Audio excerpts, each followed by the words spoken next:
안녕하세요. 저는 강남캐피탈에서 OK 전당포 감정 업무를 맡고 있는 이미주 부장입니다.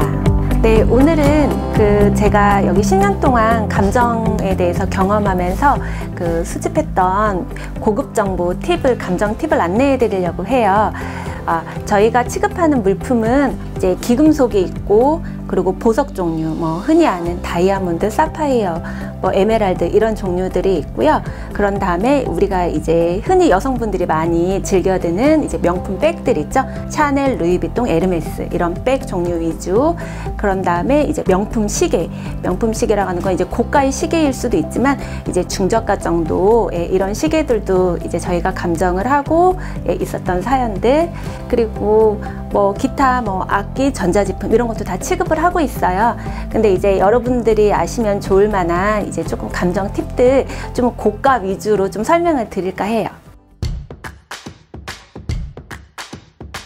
저희가 감정을 할 때 이제 기금속의 경우를 말씀을 드리면, 제가 한 10년 전쯤 이제 경험이 없을 때 이제 금을 가지고 고객님이 방문을 하셨는데, 이게 겉으로 봤을 때 금처럼 보였어요. 그리고 각인이 되어 있었고, 그래서 저희는 믿고 대출을 해드렸어요. 네, 나중에 이제 이분이 물건을 찾아가지 않으셔가지고 저희가 처분을 하려고 보니까 이게 가짜 금이었던 거예요. 그러니까 겉표면만 도금을 입힌 가짜 금이어서 저희가 황당했던 경험이 있었는데, 그때 전문가를 찾아서 이제 하나씩 감정에 대해서 배우기 시작했어요. 그래서 금 같은 경우에는 간단한 시약으로 테스트할 수 있는 방법이 있더라고요. 방법은 보시면 이게 사금석이라고 하는 거예요. 여기에 기금속을 살짝 여기다 긁고 14K 키트라고 되어 있는데, 이거 14K를 판별할 수 있는 시약이거든요. 별로 비싸지 않아요. 이 시약을 한 방울 딱 떨어뜨리면은 바로 이게 지워진다라고 하면은 금이 아니고요. 지워지지 않고 남아있다면 이거는 14K로 보시면 되고요. 마찬가지로 18K도 18K 키트가 있어요. 예, 그걸로 시약으로 간단하게 해결을 해볼 수가 있고, 24K 같은 경우에는 무른 성질이 있기 때문에 표면을 잘 살펴보면은 군데군데 이렇게 찍혀 있는 모습들이 보일 수가 있거든요. 이런 경우는 금이라고 생각을 하셔도 무방하실 것 같으세요. 여기 흐릿하게 24K KGP라고 이렇게 각인이 되어 있는 것을 볼 수가 있는데요. 이런 거는 도금이라고 보시면 되실 것 같아요. 그리고 가방 같은 경우에는 가장 쉽게 감별할 수 있는 게 박음질로 가장 많이 구분을 하고 있거든요.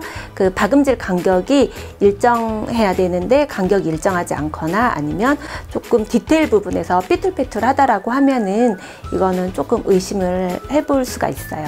샤넬 백을 한번 감정하는 방법과 한번 살펴보도록 할 건데요. 이거는 여성분들이 많이 좋아하는 샤넬 클래식 백이에요. 사이즈는 전보 사이즈고요. 한번 보도록 할게요. 이렇게 샤넬 같은 경우에는 보시면 소재에 따라, 장식에 따라, 패턴에 따라, 사이즈, 오픈 방식에 따라 여러 가지 이렇게 이름이 나뉘는데요. 이 소재는 지금 이 캐비어 송아지 가죽이라고 하는 카프스킨 제품입니다. 굉장히 모조품이 많은 제품 중에 하나인데요. 한번 열어보도록 할게요. 이게 개런티 카드라고 하는 이런 고유 시리얼이 있는 이 카드가 함께 내장이 되어 있는데요. 보시면 앞에 숫자가 15로 시작을 하고 있습니다. 이 앞에 15라는 숫자는 굉장히 중요한 의미인데요. 이 생산 연도를 알 수 있는 이 고유 넘버예요. 이 15로 시작되는 숫자의 생산 연도는 15로 시작되는 거는 2012년도에 생산된 제품이에요.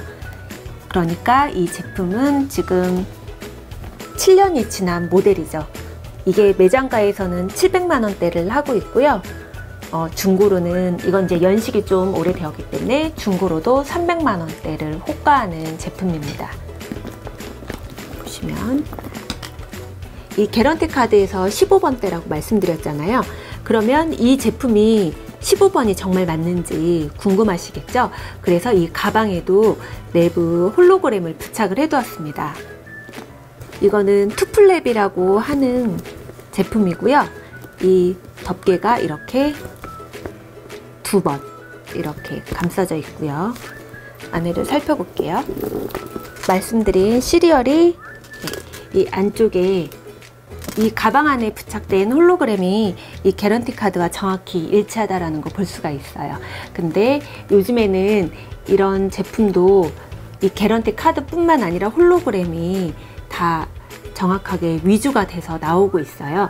이거를 구분할 수 있는 방법은 사실 경험에 의존할 수밖에 없는데, 이 고유 폰트가 있습니다. 근데 이것도 연도에 따라서 변해왔기 때문에 이 15번 때는 좀 숫자가 큰 숫자에 이런 모양으로 있지만, 요즘에 나오는 숫자는 이것보다 조금 크기가 작아졌고요.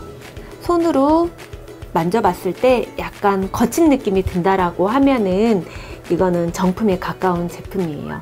이거를 흉내낸 모조품은 살짝 프린팅만 되었기 때문에 매끄러운 경우가 있고요. 이 부분을 보시면 이 부분에서도 그 정품의 제품에는 이렇게 특별한 색감이 보이지 않지만, 이게 모조품 같은 경우에는 약간 블루빛이 돈다던가 여러 가지 컬러빛이 돈다라고 하면 이건 조금 의심을 해볼 수가 있어요. 그리고 테두리 되어 있는 이 사각형 테두리도 이 카드 안에 정확하게 규격이 일치해야 되는데, 이게 규격이 맞지 않고 살짝 삐뚤어진 경우가 있거든요. 이런 경우는 좀 의심을 해보셔도 됩니다. 저희는 이 가죽의 느낌으로도 이게 정품인지 아닌지를 어느 정도 판가름할 수 있지만, 일반인들은 잘 모르실 수 있기 때문에 이 가방에 퀼팅되어 있는 이 박음질들을 봐야 돼요. 규격이 일정하고 정확하게 박음질이 되어 있는지 함께,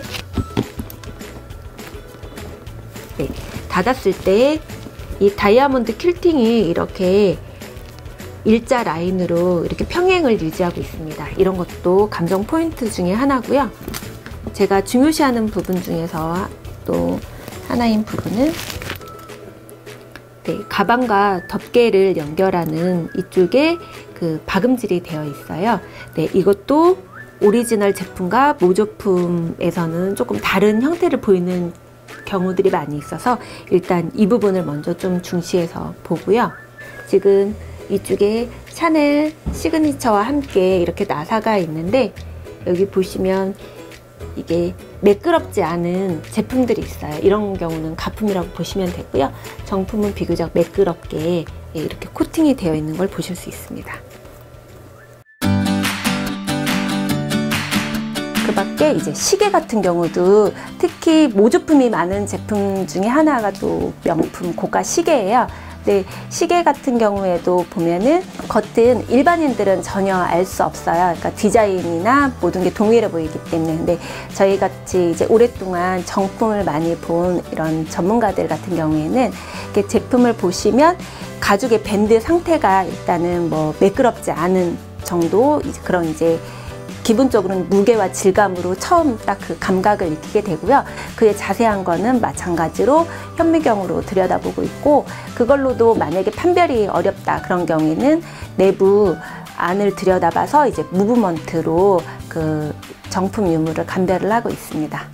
하나는 정품이고 하나는 일부 제작형이 섞여 있는 상품이에요.